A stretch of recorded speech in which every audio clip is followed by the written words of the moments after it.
Hello, I'm Doran. For the past year or so, I've been working on trying to start an organization called TRAC, Three Rivers Art Center for Kids, with Patty Hunters, a committee member, and others. And the whole idea is to empower children through art, therapy, and other avenues to reach their potential, also to heal and help abused children, which is a special emphasis, which is the topic of today's show. We have a special guest, Miss Maleah Heck, who has suffered abuse. We're calling this show a personal story of empowerment because she's not just a survivor. She goes and talks in schools. She's used her grief to make life better for children so other children don't have to experience what she has. I myself was a product of an abused childhood. It's a rampant, horrible problem in American society, and it's time we address it. And I think TRAC is doing that. This is our 6th show on this topic with different therapists, artists, singers, dance. And so we're going to open the show with a dance from the Fort Wayne Dance Collective that we did last month, and 5 dancers choreographed by Kate Majorans, who was a guest on our first show. So we'll show that video, and then we're going to have a riveting discussion. And also I want to introduce our other guest, Linda Hartley, who was on one of the shows we called Wrap Your Arms Around These Kids and Heal Their Pain. She was one of 5 mental health therapists. She's blessed us with coming back today to share her professional experience and her personal experience. So let's show the video. And again, Theater for Ideas and Three Rivers Art Center for Kids, proud to present Abuse, a personal story of empowerment.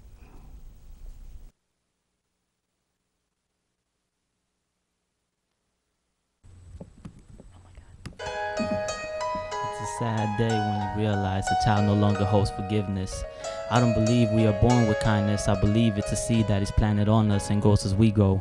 But without the gardener, there can be no life. Like Michael Jackson said, we are the children, we are the world. We make a change today for a better tomorrow.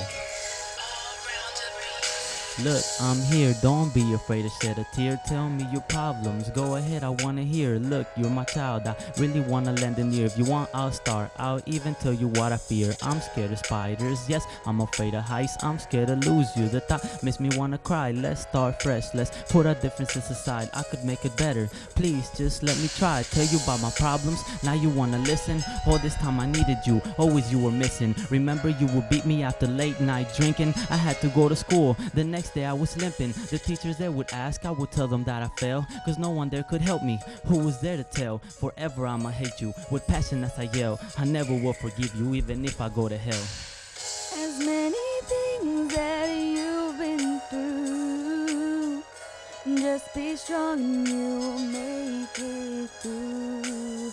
We seen you fall and now we see you stand. You gotta go through this, you must understand. To the parents, only time will tell, and you can ask for forgiveness, but forgive yourself, cause everybody makes mistakes, we should know that well. Somewhere, somehow, even an angel fell. Sometimes you get confused, sometimes you get lost. All the pain that you felt, all the pain that you caused. You weren't strong, you were weak, you don't get no applause. You give up and lose your child, that's a terrible cost to the child.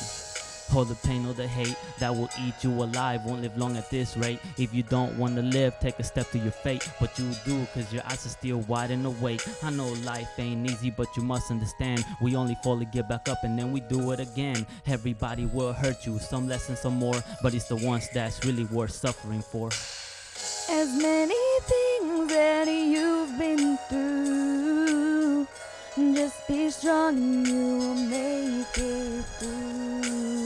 We seen you fall and now we see you stand.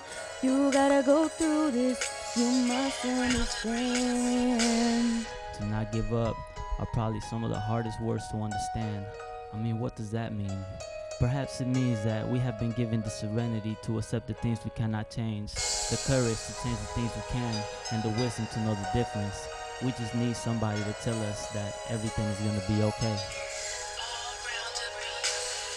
As you get weak and you can't take the pain, just think of all the things you succeeded in gain. Those tears you cry will eventually fade. Now stand up and take control of the reins. You never know what life will bring us until we fight and make you see us. All you need is an open mind to see what you find through these hard times. I know you're in pain and I can see it. I believe in you, you can make it. It's change, inspiration. Now take it and embrace it.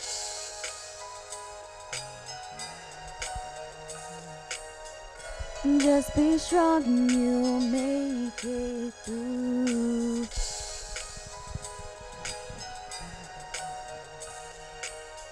You gotta go through this, you must understand. That's the song. The dance you just watched embodies the spirit of track. Kids volunteering their talents and time to make life better for other kids and other people. And we're also talking about Maleah's organization called Pieces, how that dance was inspired by the song by Chewy and Hillary you saw in the corner. The song was inspired by a poem Patty wrote, and now the dance inspired this show. So it's all pieces coming together. And my daughter came and did the graphic of track. So why don't we just start with you and you talk about pieces. And you know, here in front of us is a stack of papers, letters about this high from kids that you met in your speeches in schools, coming up to you and sharing their stories of grief and abuse. And so it's very empowering what you're doing. And thank you for being on our show and sharing your story. And I'm just going to let you tell it. Well, for me, I started Pieces about a year ago. Pieces to me is how I came up with it is I view life as a giant puzzle, and any puzzle can be left a mess. And I teach these kids to find the right pieces to put their life together, their life story together. So throughout my presentation, I use the word pieces often. And for me, child sexual abuse is a piece of my life. And child sexual abuse has pieces to it. And so I've had to piece together that topic in itself, along with piecing that to my life. I share how the act of child sexual abuse on one child affects society and generations to follow. It doesn't just affect me. I'm a direct victim of child sexual abuse, but my siblings and my family are indirect victims of sexual abuse. So I share that. For me, child sexual abuse began when I was 6 years old. The court system brought it down to age 6. I believe it started before age 6. That's just where the memories start. It was my dad who sexually abused me, and he, 90% of children who are sexually abused are abused by a family member. And so I talked about how, for me, this is true in my life. It was my dad, it started with him. At age 6, I began drinking Jack Daniels and Coke, encouraged by him to drink Jack and Coke, which was an issue that I carried throughout life. Into adulthood, I drank Jack and Coke. I currently don't drink.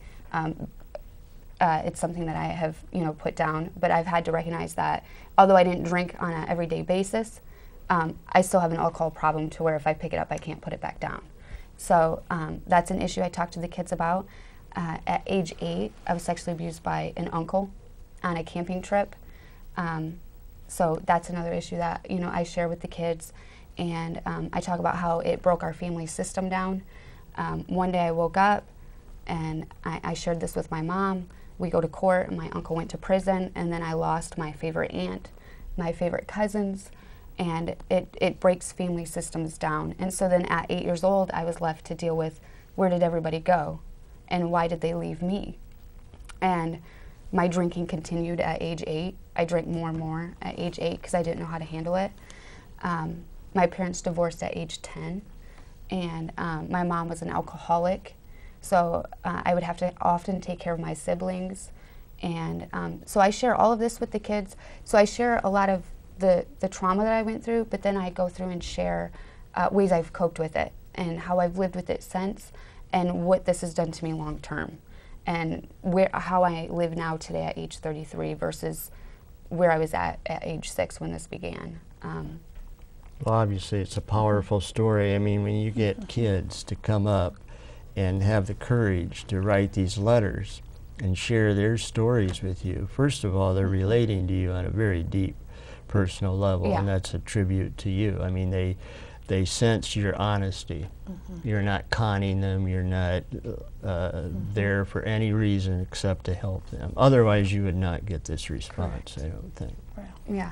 Yeah. And did you feel that you were to blame? I mean, you said you lost other family members Yes, because they were blaming you for telling? I did feel I was blamed. I didn't fully understand the level of how I felt I was blamed until I started researching the topic of child sexual abuse. One of the things I talk to the kids about is knowledge is power, and you need to arm yourself with knowledge on this topic or any other topic in your life so that you understand fully how it's affecting you and those around you. I did feel blamed. My family blamed me. I felt ashamed. I felt embarrassed. My power to say no was stolen. So saying no to anything in life was hard for me. I would say yes to everything and then overdo and overschedule my day because I couldn't tell people no. And that carries on to even now. I have a calendar. If my day is booked, it's booked. And I've had to teach myself that, you know, it's okay to say no because my power to say no was stolen at such a young age. My ability to trust people was stolen. The closest people to me are the hardest people for me to trust because of this. It just, my boundaries were violated. So I share with the kids, you know, that teaching myself boundaries and healthy boundaries is something I'm working on even to this day. And I can emotionally disconnect from things without realizing I'm doing it. And so that's not something else that I've had to recognize within myself, that there could be something huge going on and I can emotionally detach myself from it. And it's something that I learned as a child, to emotionally detach myself just to handle the abuse itself. This affected my relationship with my siblings and my mom. So I've had to rebuild and repair relationships that I didn't break myself, but because they were broke over time, I've had to step forward and help repair those. So I talk to the kids about those things, and I talk about forgiveness and how that's impacted my life. And I talk about surviving life. You know, I can lay down and kick and scream about being a victim, or I can stand up and survive, and I've chose to survive in life. So it's all things I share with the kids, and that's why you see those letters, because I share it from a whole. A lot of letters. It's a powerful statement. First, on the level that I mentioned, that they trust you to write these. Secondly, so many. I mean, of kids going through something similar to what you did. I mean, I'm sure every story is different. Yeah. But if you had had Linda, say, a therapist when you were 8, would that have made a difference, do you think? I mean, you probably had nobody to talk to. That's my point. You felt totally isolated and alone. I did. And that's what we're trying to do with track, is so kids don't feel this all alone feeling. And I think that's important. And I think more people like me who have I just have an everyday story. I think more people like me need to come forward and share their story. I think we need, I think sharing your own personal story helps the kids, because you do relate with them on a level that others may not be able to get through to them, because I'm speaking from experience, and that right away has levels with them that, you know, others might not have. And then I'm not just sharing the act of the abuse. I'm not just saying my dad did this. I go so far as to talk about the emotions that I went through during it, and then the emotions I have now living with it, and how I've had to live since. And when I start saying he isolated me from my friends and family, I felt embarrassed, ashamed, confused. When I talk about the levels of hate that I have felt in my life, I mean, I have felt hate start at my toes and work its way out the rest of my body. But I've also, because of the healing I've done, I can feel the weightlessness of just being in a moment. And so I describe what that feels like. When I describe my feelings and emotions in the way that I do, I start pulling these kids from the audience, and then that's why you see these letters, because they feel what I'm saying, but nobody has said it to them. Nobody has said, this is how I feel, and this is why I feel this way. And so when I say it, they'll start crying. You'll see tears, and then their real story will come out on paper. And I think that's why, because it's real. What I'm saying is real, and then they're feeling it in their own day and in their own life. And so they finally, for the first time, some of them have heard somebody put words to how they feel. Because I think at age 8, I couldn't have put the words to how I feel. I couldn't have used words embarrassed and shamed. I didn't understand what I was feeling. I understand it now, what I was feeling. And by putting words to it, some of these kids for the first time might feel, wow, that's what it is that I'm feeling. You know, I think that we have sad, happy, those types of things. I think there's emotions and feelings that might not quite have a word or a definition to them. Sad or happy, I don't think quite explains things sometimes. So I think by going into it a little bit deeper, these kids can relate to it. And that's why I don't focus so much on the act of what happened. I share a couple acts just so, to show the nature of it, but I dive right into the emotions and feelings and that side of it, and feeling alone and that type of thing. Well, it's a tremendous act what you're doing, because I know from my experience what I felt, and really for a long time, was this only happened to me. And then nobody else in the world does this happen to. So there's something horribly wrong with me. You know, that my mother would hate me and nobody else's mother hates them. And what you finally realize is, that's not true. I mean, the hate might have been true, but I mean, the fact is, there's hundreds, thousands of kids in America going through abuse. Linda, what's your experience as a therapist? Do you have a lot of kids come to you? I do. My specialty is child and family, and so I do end up seeing a large number of children. And Maleah's story is amazing. She's an amazing young woman. So I don't want to, in any way, you know, discount anything for her. Oh, no, no. I asked because kids watching could say, well, there's two people. I could, well, four, actually, and talk to any of us, but especially you two. Well, with therapy at the younger ages, you are doing momentary recovery. You're doing things like play, and their story comes out. And you obviously do the legal aspects of things, if that's where it is. But, you know, working with a child as a therapist is helping them learn the words early, helping them express themselves and talk about those feelings of guilt and shame. And sometimes you even have to educate what is shame, and use it in pictures and toys and things. But what I have realized about treating children early on is it's sort of laying the groundwork, because in a developmental stage that they're in, you can address it for that moment in time, which helps them then. But there's going to be, if it was 8, then you have some more stages around, you know, preteen, teen, post-teen, and so they're going to need to visit or have someone to share with. And if you wear them out with therapy early on, and so I'm fairly brief, that you want them to be able to turn to help and therapy, whatever that is, you know, whether it be whatever kind of therapy or person.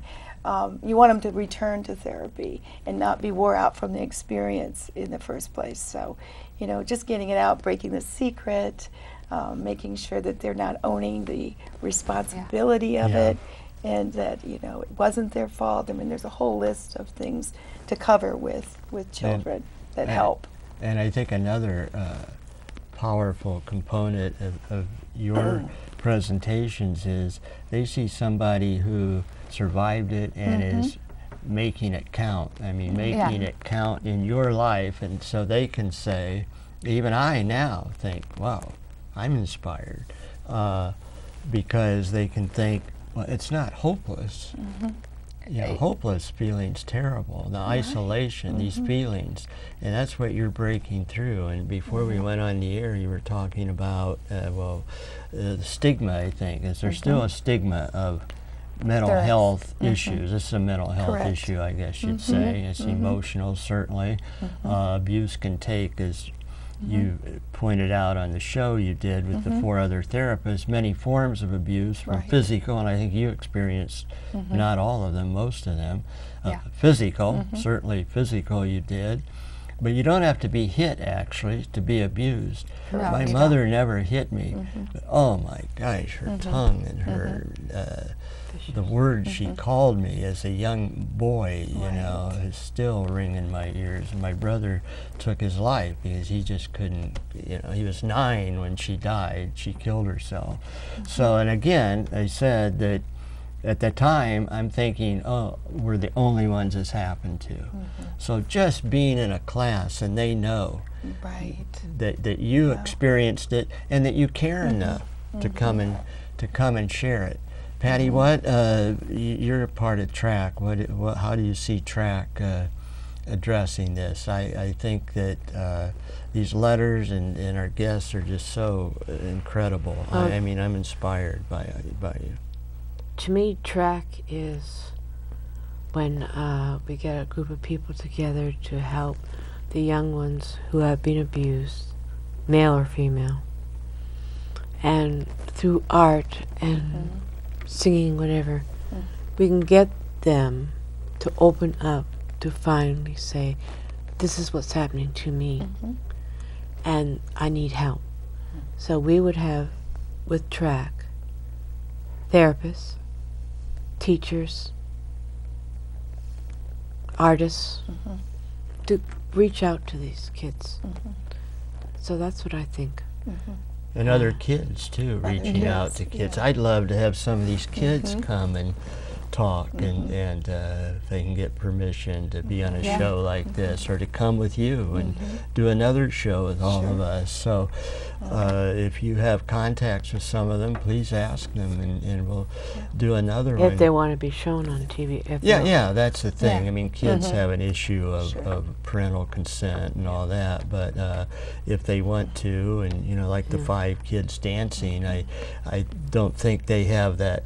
I hope they didn't have an abuse problem, but they saw what the dance is about, and they wanted to take their time and talent and share it. And so this is the powerful example of sharing, of people just sharing talents, sharing their story. It's very therapeutic. It's very Extremely therapeutic. I mean, really, the idea behind TRAC is pretty simple. It's that. It's just therapeutic to have other people say, we care. Well, I even think it is, and I think even my presentations is therapeutic for me. I started it with this mission, but as I've done it, it's been therapy for me, and to every letter I get and I read, even the ones from the kids are being abused to even, like I said earlier, I've had kids write me and say, now I'm going to clean my room without being asked. It could be so much worse than my mom asking me to clean my room. I'm so inspired to keep going, to keep giving another presentation, to say more or add more, and because I'm reaching people and breaking the silence on this topic. You're this helping topic them. is the numbers you spoke of earlier. There's a website called Darkness to Light, which estimates 39 million adult survivors exist in America today. 39 million. And when you look at the numbers, and then when you look at 1 in 4 girls is sexually abused before the age of 18, and 1 in 7 boys is sexually abused before age 18. The numbers are, it's huge. And it's pregnancy huge. amongst Teen teenagers. pregnancy is on the rise, and you said a lot of 60% of teen pregnancies come from children who are sexually abused as a child, with boys being the main contributor to the teen pregnancy. Boys who are sexually abused are the main contributor to teen pregnancy. And when I say this in a class, I then pull the boys from the class. Now they've connected with me. And then when I read these letters, there are many from boys who have been sexually abused. And I've had boys and girls stand with me after class, hugging me, shaking, saying, thank you so much. I didn't understand how I felt until you spoke today. Thank you for standing there and breaking the silence. And the key, too, is breaking that silence. Once they write in those letters that they've been abused, and I might be the first person they've ever told, and even if they don't write their name, that is the first step in their healing. That's the first step in coming forward. It's huge. It's huge, and it's not going to stop from there. They're gonna they just wrote it. They're going to keep continuing. They're going to take that next step and then that next step, and that's why I give book references of books to read, websites to look up throughout my presentation, and kids will come up to me after and say, "Can you tell me that website again? Can you write that book down again?"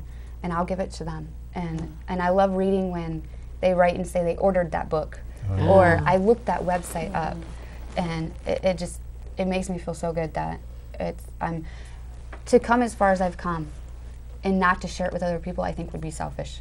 To go through what I've went through, and to come out a survivor, if I don't share that with other people, I think it's selfish not to share that with other people, to give other people that hope, and that start of being able to do it themselves. I think it would be selfish for me to not share, and let them in on my little secret, maybe, of how I made this happen. And the key to it is not viewing yourself a victim. A victim, yes. And the whole process can make you feel like a victim. Right. I filled out the victim impact statement for my dad.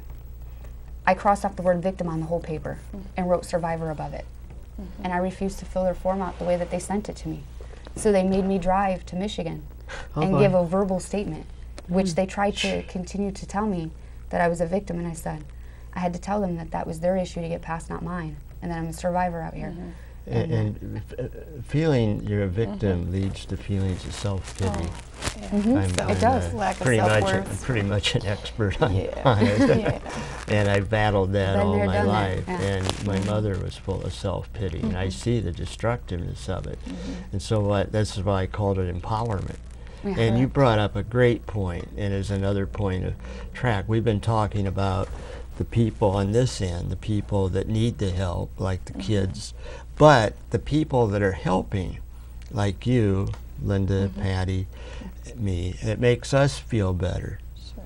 You know, it makes, that's another key point of track, that the people who would volunteer are going to feel good about helping somebody.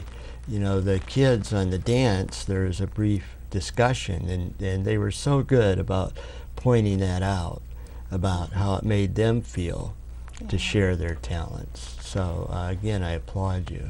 One of the things Maleah had said, you know, how it impacted her life as an adult, and she had to discover what those issues were.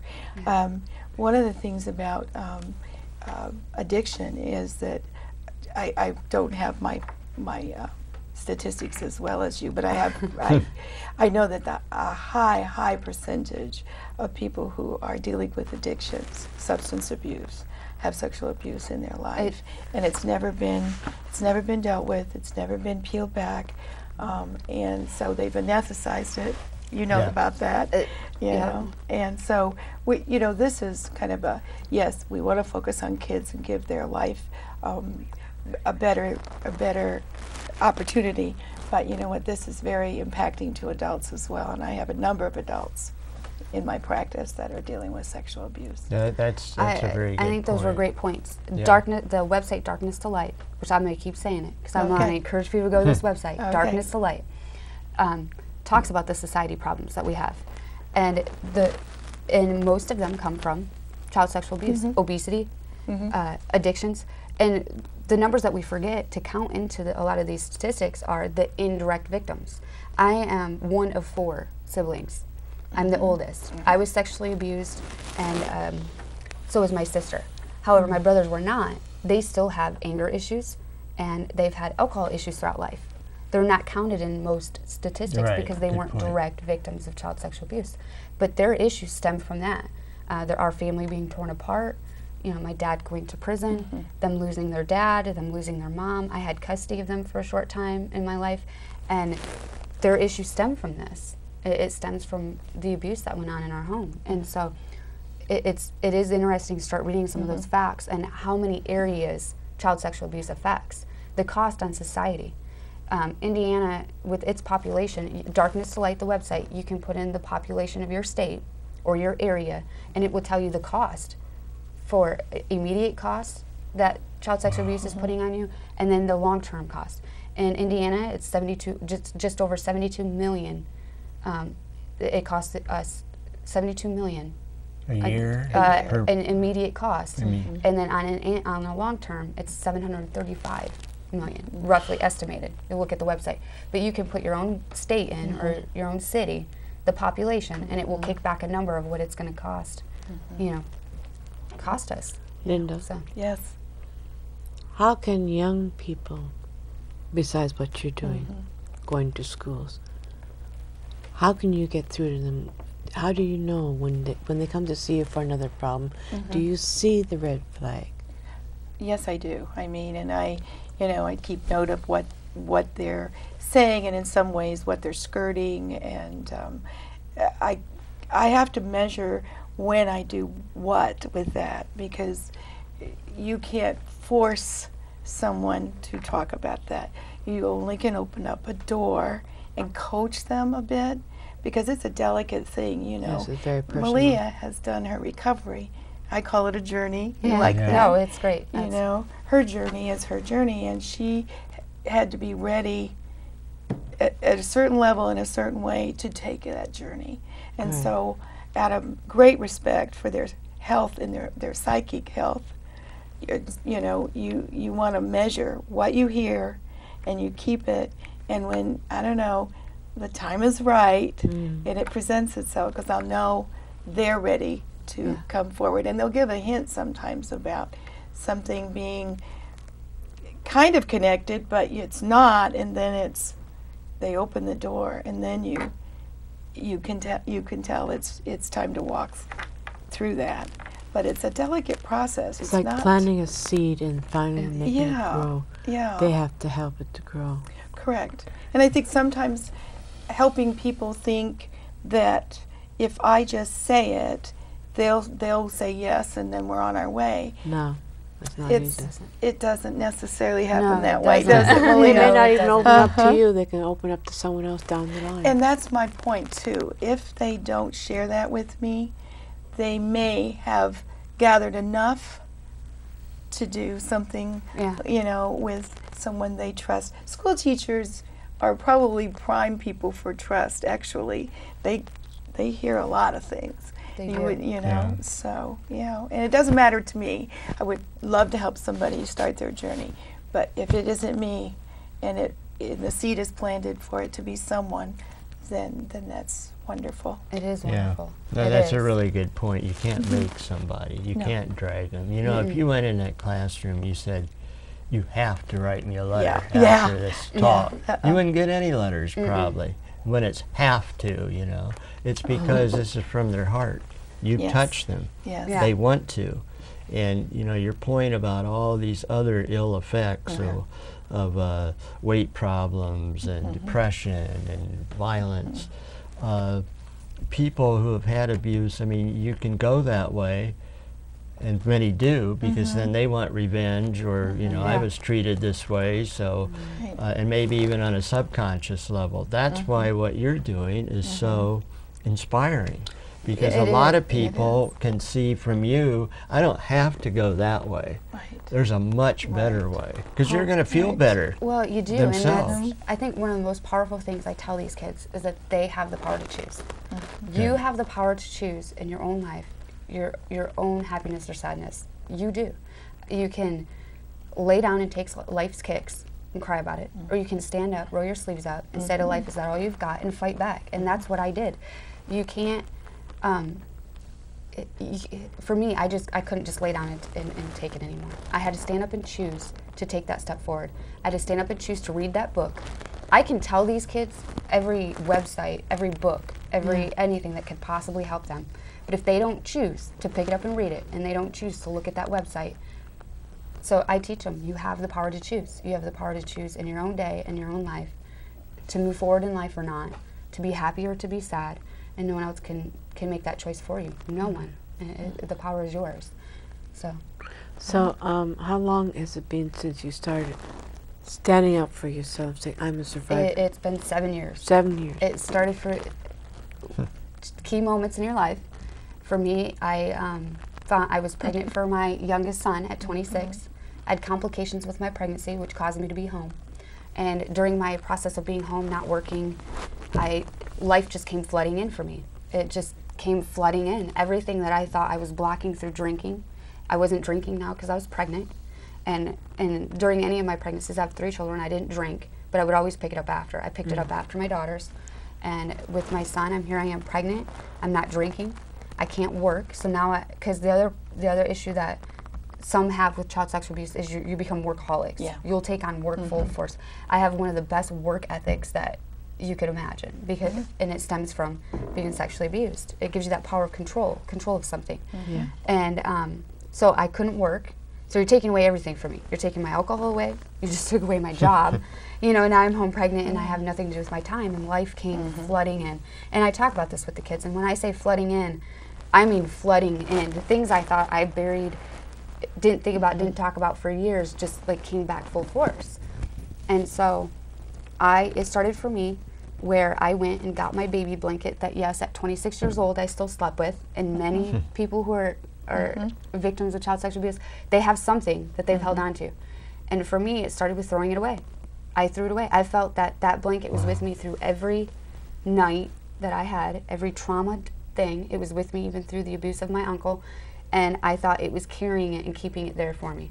So I buried it in the trash. Right. This was a process. I threw it away, took it out, threw it away, took it out, until I finally left it there. And then I dropped to my knees and I prayed to God for forgiveness. I prayed for healing. I prayed for this. I'm like, I'm open for this journey. You know, allow me to walk this journey. Wow. And I cried. I bet the neighbors heard me crying. I bet they heard me cussing. You know, it was a deep, deep process. And that night on, I have never woke up with a nightmare. I don't wake up with cold sweats anymore. Nothing. I buried that blanket, and with it, I buried what I feel was the abuse and the trauma. And I have not woke up with a nightmare or anything since. And once I prayed what I prayed, forgiveness started flooding me. I started forgiving people. I would have thought that my dad would have been the first person to forgive, but it wasn't. It was my mom. My mom was the first person I forgave. It's like a veil coming out. And once I open that door, I don't choose who I forgive at that given moment. It will just start flooding me with, this is who I'm supposed to forgive right now. And it's been a 7-year journey of forgiveness, and different people have popped up in my life at different times to forgive. And I sat down and wrote my mom a letter, and I apologized for my part in our relationship going bad. And we went from never speaking for the most part to we speak all the time. She's called me twice this week. She called me to wish me luck today. Really? And we speak all the time now. And, you know, and I'm thankful for that. And it's all because I was open enough to forgive. I was open enough to heal. I was open enough to take this path, this journey. And that's why these things are happening for me. Because, you know, that too is, you know, that's really mystifying to kids, because there is a huge amount of anger inside. Oh, and you don't even know, well, I shouldn't be angry. What have I got to be angry about? Because you're pushing it down. And a lot of times, for about 5 years, a long time ago, I did a non-abusing parent group. Their children were abused by the other partner, and this was the non-abuser. However, this person had, you know, the child had huge issues with this child, this adult. It was usually the mother, but and that anger is confusing because you don't think of it that way until you're a little bit older and can kind of say things about, well, where were you, or why didn't you believe me? I mean, it's a whole hodgepodge of, you know, parents kind of minimizing, or, you know, that happened last year, it's over with, you know, it's in the past. And I've had those things said, you know, where I've had to break in and say, you know, that's not how feelings work. They didn't, you know, it was in the past, but it wasn't in the past, was it? no, no, and you're right. And you're bringing up really good points about the parents too. You can't heal by yourself. I mean, it's not an isolated thing. I mean, you can't heal without reaching out to your mother returning. Otherwise, you're still in sort of that limbo land. That's why we put TRACK together. Yeah. TRACK, 3 Rivers Art Center for Kids, to reach out to the children, to say to them, we are here for you, we'll listen to you, we'll cry with you, we'll laugh with you, and we'll open up with you. We won't force. No. It's all volunteer. If anyone wants to talk about it, they just talk to the therapist or any counselor that we have. That's why we're here. Or any adult like that has a story to share, Absolutely. insights, Yeah. experiences. Really, it's open to anybody. And I'm just wondering, in your experience, well, both of your experiences, do you think there's still a stigma? I know back, when I was growing up, the stigma was part of the problem. Yeah. I mean, my dad wouldn't deal with our mother, partly, I think, because this would reflect badly on him. And I was thinking of that with your uncle and your family, that they're thinking, this looks bad to us, so you're making us look bad. Instead of, that was a lot of our family's problem. It's like you try to talk to somebody, it's like, oh, no, that doesn't happen in our family. No. I believe it's still here. From my personal experience, I believe it's still here. Is it taboo? I believe it talk is. about? I believe it is. Like I have some family I can't even talk about this with. They will not allow you to even talk about it. They'll ask me, so how is your dad? But then as soon as I go to talk, they cut you off. They don't want to hear about it. Okay, I'm done. So I believe it is. I believe it is not only within families, but it is within society, and I believe it is throughout this whole process, because I've been active in participating in my dad's process. And there is one throughout the whole process, through the prison system, through the parole system, through the whole thing, there's a stigma. That fear. Even though I'm walking in as the victim, you're still treated, and although I view myself as a survivor for the label sense of what we're talking about, there's this stigma that goes along with it. And you would think that I'd be able to walk in and get something done or talk to people, and you can't. It's just, you're shunned throughout the process of even trying to be involved. So there's a huge stigma on it all around. Explain stigma. Does that mean fear of something, and they I think they fear the topic. Yeah. Well, I think when we're in our society, we have we have a perception there's a perfect family. Yeah. But there isn't. There isn't. We have families. They're unique in of themselves, but there isn't this perfect family. It's very hard, and I'll just jump to this, but let's just take somebody's son or daughter murders somebody. What you say is, but they're such a wonderful family. Their parents were wonderful. They provided this, they did that, they were wonderful. That person couldn't have done that. Well, it's the same thing for sexual abuse, because we have it's a taboo. It really is. It's a taboo in our society to cross those boundaries within family, to do those kinds of things. But we have a vision that we have a perfect family, and we even believe that. You can't believe that it's happening to you. And there is this very, very hard moment in time where you can't. It's mind-numbing that it's happened, and but we have to help people know that it's an error in judgment in so many ways, but that you need to work on recovering. And the best part would be is if families could be families again and openly deal with this in a family session. But we don't get that very often. No, you don't. No. That would be great if you, and I would encourage that. I would encourage that. I would encourage more families, if this is taking place in your family, to come together as a family and sit down and talk about it. Sit down and talk about how it's affecting each family member and ways to move forward. But there needs a third person, really. Oh, they do. Absolutely. They need a third person involved. Right. They So do. that's a solution to basically try to break this cycle that's been going down. And it's never too late. I have in recent time had a large family. I won't just too descriptive because it's a television audience, but a large family, and there were two daughters out of this large family, and they came forward, and they were older, and the mother felt like I believe them, and it did wreak havoc between the mom and the dad. But boy, I'll tell you, this large family really came together. It took some work and some talking and some sharing and some heartache and some, but it really came together. Now the siblings and the mom are, you know, certainly working this out. But we're talking about a very elderly couple that this has occurred to, Right. so it's possible. Mhm. It's possible. No, it is. If you have a small family like you did, right? Yeah. Well, 4 Yeah. children. Four yeah. children. Boy, that's what our family. Yeah. Mhm. And then with my uncle, my aunt and my uncle only had 2.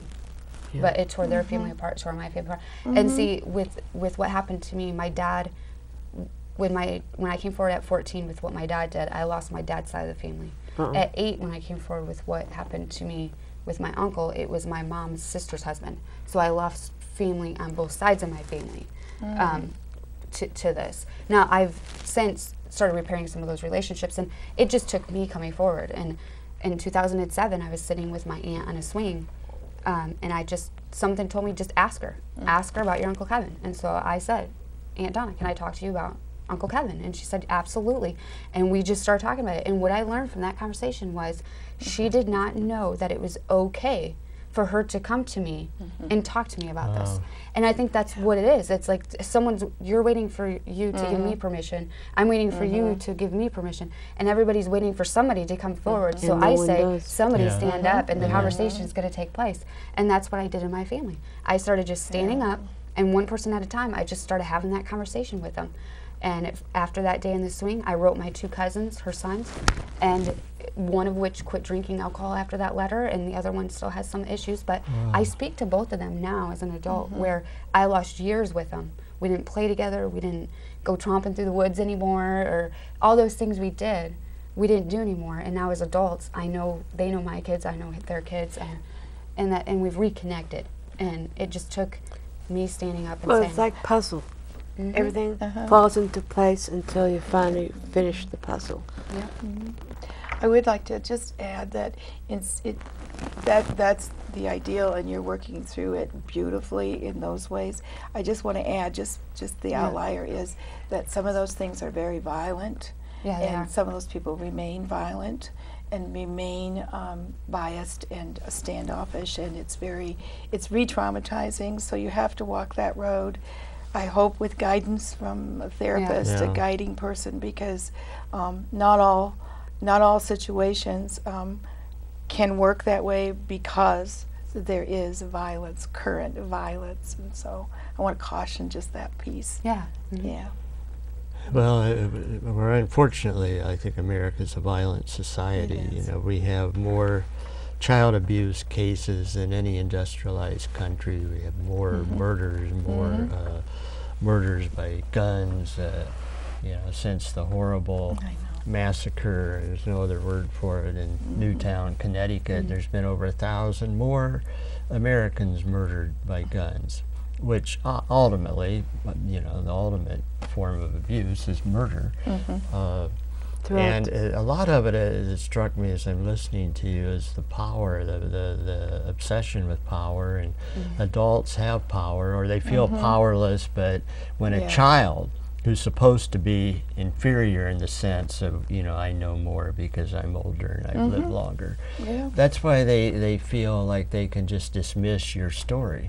And when you have the nerve to tell it, it's like, how dare you? That was a lot of our family. You People know, living like, in the dark, and they don't want any light to come to show them how evil that yeah, what that's a they're doing. good, yeah. And throughout the world, there is abuse. There's child abuse, child slavery.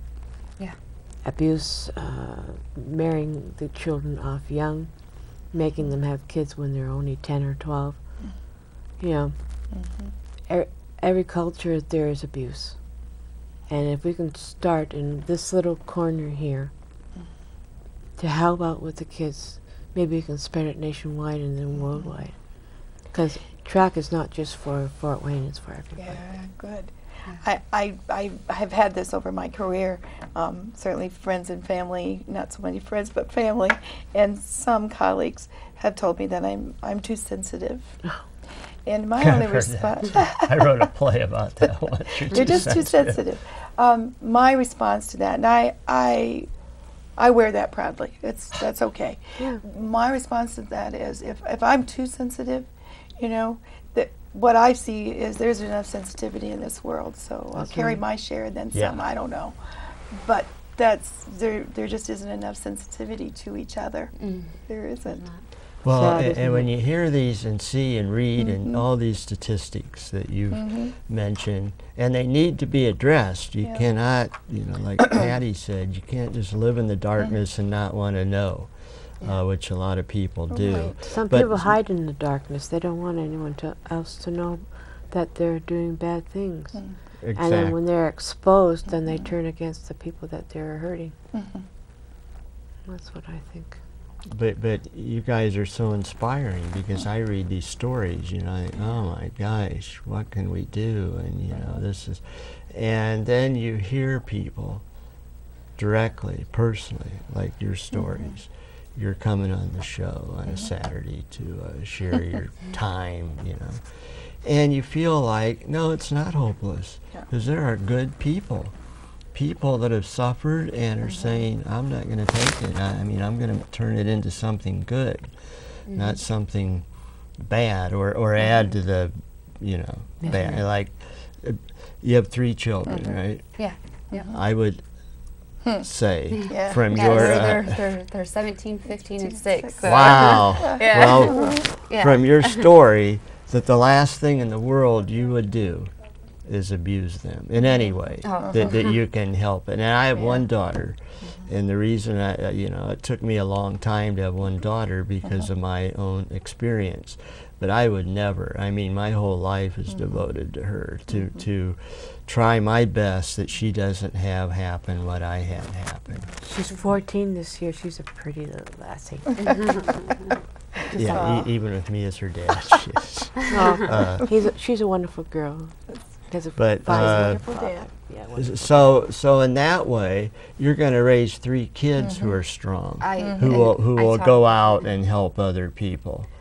I raise my kids to be their own individual. Yeah. They are my children, but they are their own individual, and I raise them to be that. All 3 of my kids are very strong kids, smart, funny. I mean, when people meet, I have people come up to me all the time and say, "Your daughters are so kind," you know. And I've taught them that. I have taught my kids through this process to take the good in people and leave the bad. It's okay to take the good of what I've learned from you and leave the bad from what I've learned from you. I've also taught them to do what's right and not what's easy in life. Do what's right, not what's easy. And for me, that was a hard process. What's right is I heal. I heal, I move forward, and I pass that on to my family. What's easy is I just sit back and feel the pain. That's the easy way. Just sit back and feel the pain and feel sorry for myself. The right thing to do is to move forward and to heal and to share it with other people. That's the right thing to do. And through my journey, I have been able to teach my kids that, and I mean, they're honorable students. I mean, they're really good kids. When people meet my kids and then meet me and see how old I am, they're shocked that I have the kids I have, because I've beat a lot of the statistics out there. When I became a teen parent, I read the statistics on my kids were going to be failures because they were a product of being, you know, from a teen parent, and I have I would say just about all of them with my kids. Yeah, I have. And So you broke the cycle. yes, I did, and that was important to me. And that's what I talk to the kids about in high schools is it's up to you. You have the choice to stand up and change your own life or not, you know, and that's a part of it. I had the choice to accept those statistics and say, okay, my kids are going to be failures, or I had the choice to change it around, and I changed it around within my family cycle. I changed it around. True. So. That's cool. It's tremendous. We have 5 minutes left, so why don't we just wrap up with Linda, what would you like to say in closing? Well, one thing I'd like to say is that I hope a lot of people hear Maleah speak. She's just so inspiring to me. A couple times I have fought tears listening to her. That sensitivity thing, you know. I have it too. I'm going to cry. It's a human thing. Yeah. And just really reach out and say something to someone, seek counseling, and that's not you know, this situation doesn't make you a crazy person. You know, lots of times when I maybe suggest counseling, someone will react with, "I'm not crazy," but it's that stigma again. Yes, but There's it's something help. wrong if I gotta Reach out for help. Then just reach out for help. Yep. You know, and I think it has to be the safest person possible, Yeah. because you know you want good follow through. So that's I hope what people hear from Maleah is that it is survivable, it is empowering, it can be done, and there's help and there's care. Now, you're not alone in this world. No, I mean, no, I know that. Us, I can all see us that. human Yeah. beings Yeah. are interconnected with each other Mhm. since Yeah. way begun. So we need each other. So Yeah, that's why we we do. need to reach out and Yeah. reach out and touch, like that song. Reach out and touch someone. Get someone's hand. But that's it's good to be able to branch out and say, I'm hurting, and people will come say, I love you. You know, saying you're not alone, and we're going to help. Yeah. That's what we're here for. And you get the last word. Oh, I do. First, I would like to say you have the power to choose in your own life. Next, I'd like to say you are not a victim, you're a survivor, and it's up to you to survive what you're going through. I'd also like to say that knowledge is power. Whatever you're going through, research it, learn as much as you can about it, and learn how that's affecting you in your life. Also within that, learn how you can accept and deal with those things in your life. Reach out for help, break the silence with what's going on in your life. I also want to quote Darkness to Light again. It's a website I would ask anyone to look up and research the topic of child sexual abuse and how it affects all of us in society, whether you're a victim of child sexual abuse or not. How is it impacting you as a person? And Laura Davis writes books on child sexual abuse. She writes on Allies in Healing. Those of you who might be spouses of somebody who has been abused from child sexual abuse, I suggest Allies in Healing. It's a good book for any spouse to read to understand their spouse or other family members who have been sexually abused. She writes other books as well. There's other websites I could quote. Speaking Out is a website. They're based out of Tennessee. And Erin's Law. Look up Erin's Law, and I ask everyone to go to her page, hit like on her Facebook page, and help support Erin's Law. The more support we can show each other through this process, we're going to accomplish more by joining hands and tackling this together. And yeah, so Maleah Heck Pieces. Thanks. Well, we have your information on the screen, so we invite anybody to contact you or any of us, and we will certainly help with any information or connections that we can provide. You have all been made a fantastic show. Linda Hartley. Thank This you. is her second time on Theater for Ideas, and she survived the first one, so she seems to be in good shape still. And so insightful, and sensitivity is needed. It is. Needed. I myself, as a male, have been called too sensitive, and males aren't supposed to be sensitive. Oh, you know, that's the when they say males aren't supposed to be sensitive. That's the way they're brought up many, centuries ago. But we do have feelings, and so do you. You're human, just like we are. Yeah, and I think a friend read a column I wrote, which was not exactly about abuse, but his point was he thought he might expand on it. He said our society does not define manhood and what a man is, and this is part of the problem too, that males just don't know what they're supposed to do, and so they lash out and they want to be powerful. Especially males, I think. Not that women don't either, but anyway, and Maleah, you were just fantastic, you know.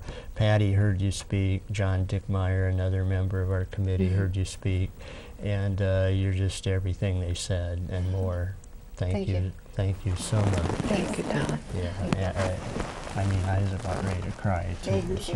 Thank you. Thank you, Linda. Very much. You've been watching Thank the you. Theater for Ideas and Track and program about child abuse on empowerment. Thank you. That is planted on us and grows as we go. But without the gardener, there can be no life. Like Michael Jackson said, we are the children, we are the world. We make a change today for a better tomorrow.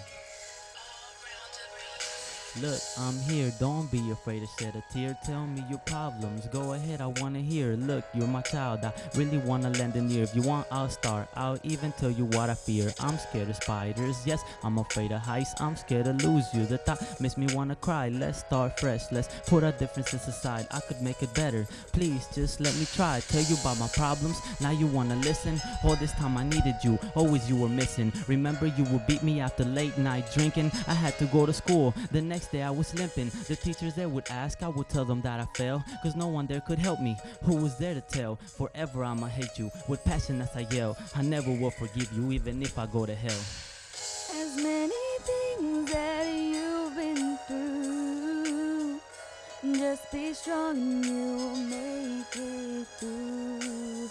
We seen you fall and now we see you stand. You gotta go through this, you must understand. To the parent, only time will tell, and you can ask for forgiveness, but forgive yourself, cause everybody makes mistakes, we should know that well. Somewhere, somehow, even an angel fell. Sometimes you get confused, sometimes you get lost. All the pain that you felt, all the pain that you caused. You weren't strong, you were weak, you don't get no applause. You give up and lose your child, that's a terrible cost to the child. All the pain, all the hate that will eat you alive, won't live long at this rate. If you don't want to live, take a step to your fate. But you do, cause your eyes are still wide and awake. I know life ain't easy, but you must understand. We only fall to get back up and then we do it again. Everybody will hurt you, some less and some more, but it's the ones that's really worth suffering for. As many things that you've been through, just be strong and you will make it through. We seen you fall and now we see you stand. You gotta go through this, you must understand. To not give up are probably some of the hardest words to understand. I mean, what does that mean? Perhaps it means that we have been given the serenity to accept the things we cannot change, the courage to change the things we can, and the wisdom to know the difference. We just need somebody to tell us that everything is gonna be okay. As you get weak and you can't take the pain, just think of all the things you succeeded in gain. And those tears you cry will eventually fade. Now stand up and take control of the reins. You never know what life will bring us until we fight and make you see us. All you need is an open mind to see what you find through these hard times. I know you're in pain and I can see it. I believe in you, you can make it. It's change, inspiration.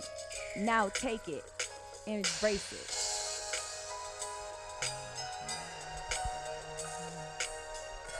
Just be strong and you'll make it through.